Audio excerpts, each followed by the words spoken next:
पावसाळ्यामध्ये एकदम खमंग खुसखुशीत अशी भरपूर लेयर्स असलेली आणि त्याच्यावर मस्त अशी तुपाची धार टाकून केलेली वरणबट्टी एकदम छान लागते.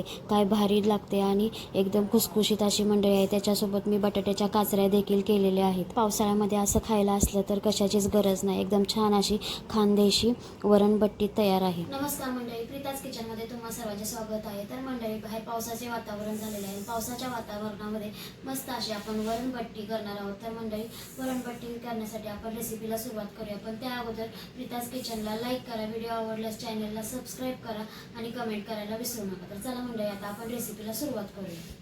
तर मंडळी, इथे मी अर्धा किलो गहू घेतलेला आहे आणि अर्धा किलो गव्हासाठी इथे मी 1 वाटी मका घेतलेला आहे. आणि जो इथं गहू घेतलेला आहे तो मी महाकाली गहू घेतलेला आहे. तुम्ही तुमच्या घरामध्ये जो उपलब्ध गहू असेल तो घेऊ शकता. आणि हा गहू मी घरघंटीवरून दळून घेतलेला आहे. आणि याचा जास्त बारीक दळून घ्यायचं नाही, थोडंसं जाडसरच दळून घ्यायचं आहे. त्याच्यानंतर मसाल्यासाठी इथे मी अर्धा चमचा ओवा, 1 चमचा जिरे आणि 1 चमचा धने घेतलेला आहे. तुम्ही ओवा क्रश करून टाकलात तरी देखील चालेल, पण मिक्सरला बारीक करून घेतल्यानंतर बट्टीची टेस्ट एकदम छान येते. आता मसाला इथं आपणाला एका प्लेटमध्ये काढून घेतलेला आहे. आणि आता आपण 3 वाटी पीठ घेणार आहोत.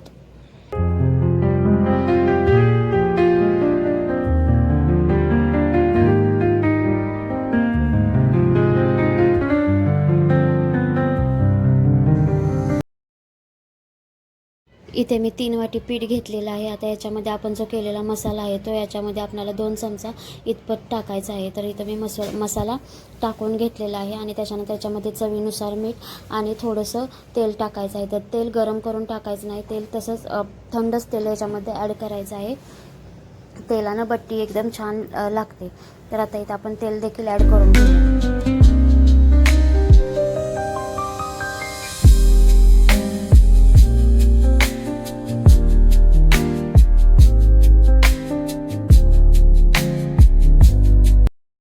तेल ॲड करून झाल्यानंतर ते सगळं मिक्स करून घ्यायचं आहे. आणि इथं आपल्याला नॉर्मल पाण्यानेच आपल्याला बट्टीचं पीठ जे आहे ते मळून घ्यायचं आहे. आणि पीठ मळत असताना आपल्याला पीठ थोडंसं कठीणच मळायचं आहे, जास्त देखील पातळ पीठ मळायची गरज नाही. तर आता मी इथे पीठ मळून घेते.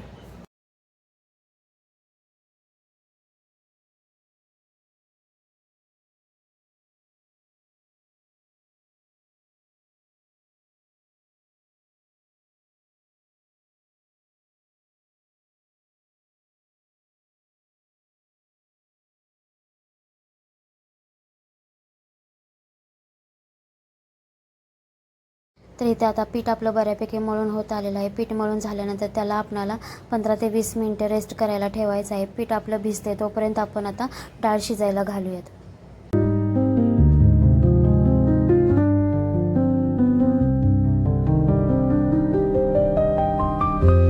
तर इथे मी वरण करण्यासाठी 3 प्रकारच्या डाळी घेतलेल्या आहेत. अर्धी वाटी मूग डाळ, मसूर डाळ आणि तूर डाळ अशा 3 डाळी मी घेतलेल्या आहेत. तर या डाळी स्वच्छ धुवून घ्यायच्या आहेत. आणि त्याच्यानंतर याच्यामध्ये पाणी ॲड करायचं आहे. पाणी ॲड केल्यानंतर थोडीशी हळद आणि तेल देखील ॲड करायचं आहे. तेल ॲड केल्याने डाळ कुकरमधनं फसफसत नाही किंवा उतू जात नाही आणि एकदम छान अशी शिजते. तर त्याच्यामध्ये सर्व ॲड करून घेऊयात.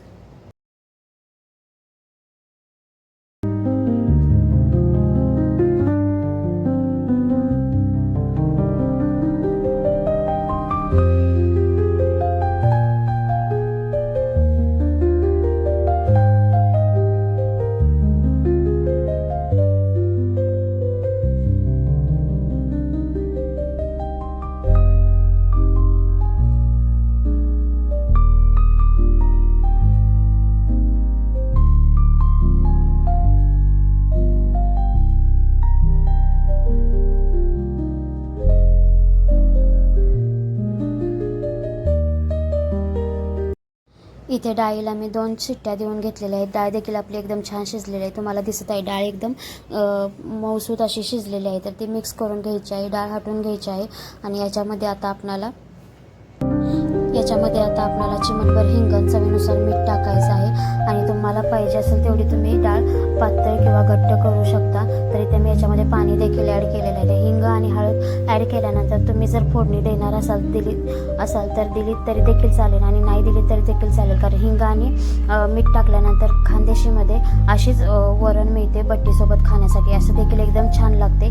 पण मी फोडणी दिलेली आहे कारण आमच्या घरामध्ये फोडणीचं वरण आवडतं.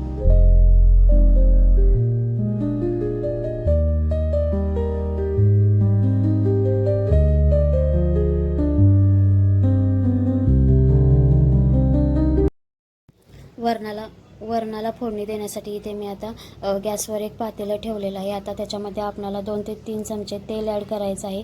तेल चांगलं तापल्यानंतर त्याच्यामध्ये एक अर्धा चमचा मोहरी, अर्धा चमचा जिरे आणि 2-3 चिरलेली हिरवी मिरची ॲड करायची आहे. मिरची भाजल्यानंतर त्याच्यामध्ये लसूण टाकायचं आहे आणि लसूण थोडासा लालसर झाला की त्याच्यामध्ये मी टॅमॅटो टाकून घेतलेला आहे. तुम्हाला कांदा ॲड करायचा असेल तरी देखील तुम्ही कांदा देखील ॲड करू शकता. त्याच्यानंतर कढीपत्ता देखील टाकून घेतलेला आहे. हे चांगलं भाजून झालं की आपण जी डाळ फेटून घेतलेली आहे किंवा हटून घेतलेली आहे, एकदम मऊसूत अशी डाळ, तर ती डाळ याच्यामध्ये टाकून घ्यायची आहे आणि वरणाला एक उकळी आणून द्यायची आहे. तर आपले इथे वरण देखील तयार होत आहे. तर वरण तयार झालेलं आहे. आता वरणाला उकळी देखील आलेली आहे. तर वरण तयार झाल्यानंतर आता आपलं जे बट्टीचं पीठ आहे ते देखील आपलं छान भिजलेलं आहे. तर आता आपण बट्टी तयार करायला घेऊयात.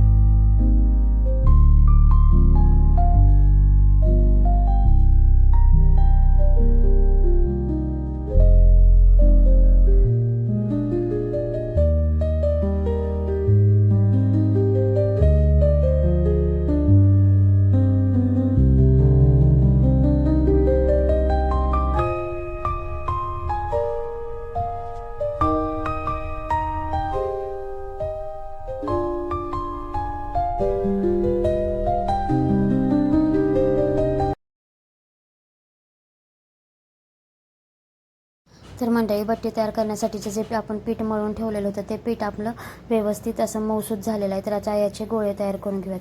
तर मंडळी, पावसाचे दिवस सुरू झालेले आहेत आणि अशा प्रकारची बट्टी आणि वरण खायला एकदम छान लागते. तर मंडळी, तुम्ही देखील ही रेसिपी नक्की करून बघा आणि मला कमेंट करून सांगा की ही रेसिपी कशी वाटते आणि तुमच्या इकडे देखील पावसाला सुरुवात झालेली आहे का, हे देखील मला कमेंट करून नक्की सांगा. तर मंडळी, इथे मी गोळे तयार करून घेतलेले आहेत. 3-4 गोळे अगोदरच तयार करून ठेवायचे जेणेकरून लाटताना पटपट लाटून होते बट्टी.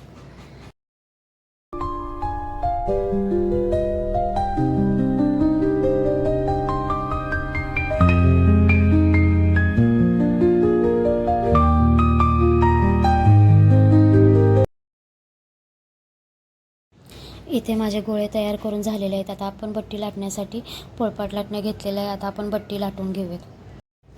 बट्टी लाटण्यासाठी इथे मी तेल घेतलेलं आहे. तुम्ही पिठावर देखील लाटू शकता. तर इथे मी पहिल्यांदा तुम्हाला तेलावर लाटून दाखवते. तर तेलावर जी लाटलेली आहे ते पटकट लाटली जाते, अजिबात पोळपाटाला चिटकत नाही आणि जरी पिठावर लाटली तरी देखील चिटकत नाही, पण तेलाने लाटलेली एकदम पटपट होते. तर इथं माझी बट्टी लाटून झालेली आहे. तर आता आपल्याला लेयर्स असलेली बट्टी करायची आहे. तर त्यासाठी पोळी लाटून झाल्यानंतर त्याला आपण सगळीकडे तेल लावून घेणार आहोत. तर आता आपल्या या पोळीला आपण सगळीकडे तेल लावून त्याच्या घड्या देखील घालून घेणार आहोत. तर घड्या कशा घालायच्या ते देखील इथे मी दाखवलेले. तर अशा प्रकारे तुम्ही बट्टीची घडी घाला, एकदम छान बट्टी तयार होते. एकदम भरपूर असे लेयर्स बट्टीला येतात.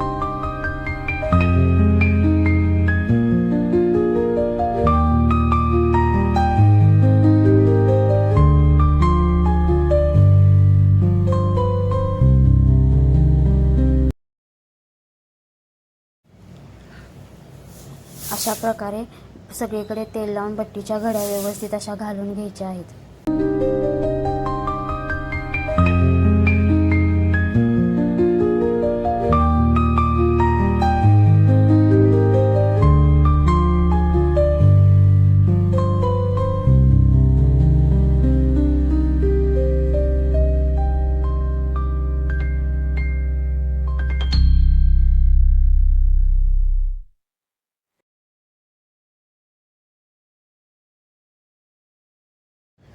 अशा प्रकारे बट्टीची घडी घालून झाल्यानंतर असे गोल राऊंड करायचा आहे आणि त्याचा गोळा तयार करायचा आहे.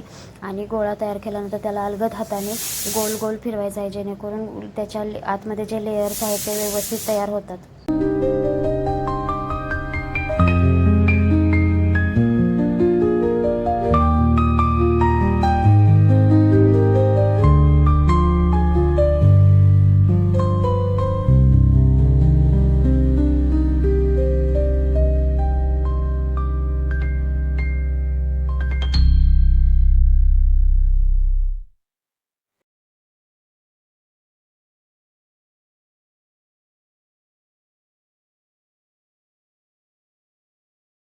इथे तुम्हाला मी पिठावर देखील बट्टी लाटून बघत आहे, तर पिठावरील देखील छान होते. तर अशा प्रकारे तुम्ही पिठावर देखील लाटू शकता.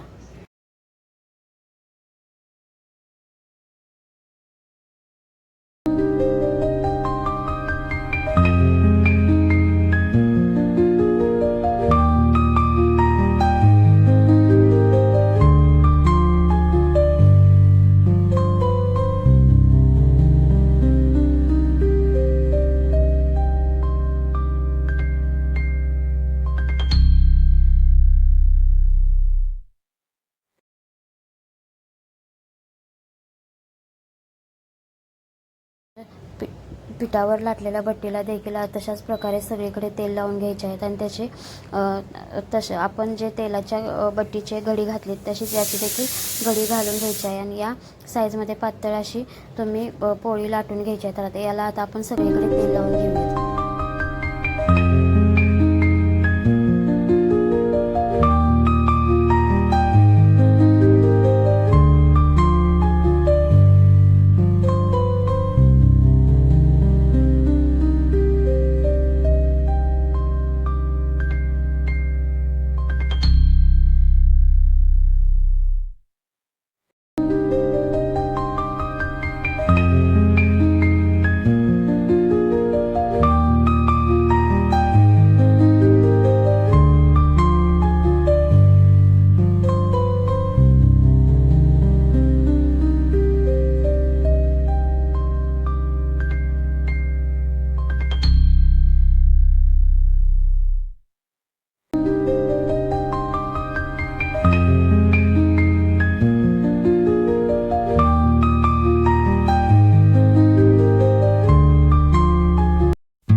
तर इथे माझ्या सगळ्या बट्ट्या करून झालेल्या आहेत. आता इडलीच्या भांड्यामध्ये पाणी ओतून मी त्याला शिगडीवर पाणी गरम करण्यासाठी ठेवलेलं आहे. तर आपण बट्टी करत असतानाच आपल्याला पाणी गरम करण्यासाठी ठेवायचं आहे. तर ह्या बट्ट्या ज्या आहेत त्या आता आपण वाफवून घेणार आहोत. तर इडलीच्या भांड्याला आता मी तेल देखील लावून घेतलेलं आहे आणि त्याच्यामध्ये आता या बट्ट्या ठेवून देऊयात आणि त्याला वाफ देऊन घ्यायची आहे.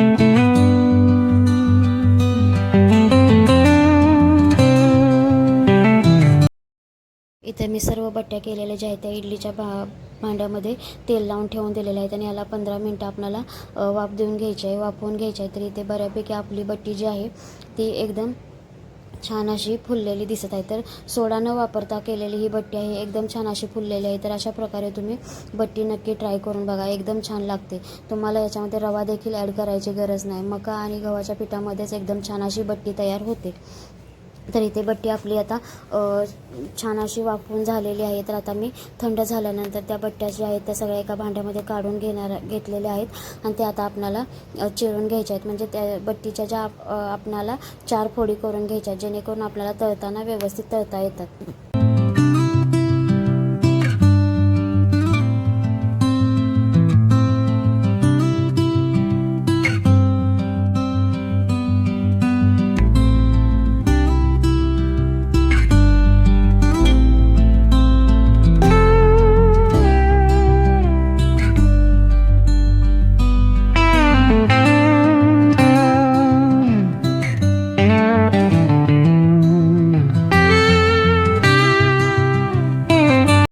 इथे माझ्या सर्व बट्ट्या चिरून होत देखील आलेल्या आहेत. त्याच्या अशा प्रकारे तुम्ही 4 ते 6 भाग करू शकता.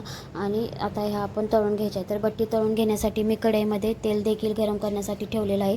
तर तेल गरम झालेलं आहे. तर आता आपण बट्टी तेलामध्ये टाकून खरपूस अशी तळून घ्यायची आहे.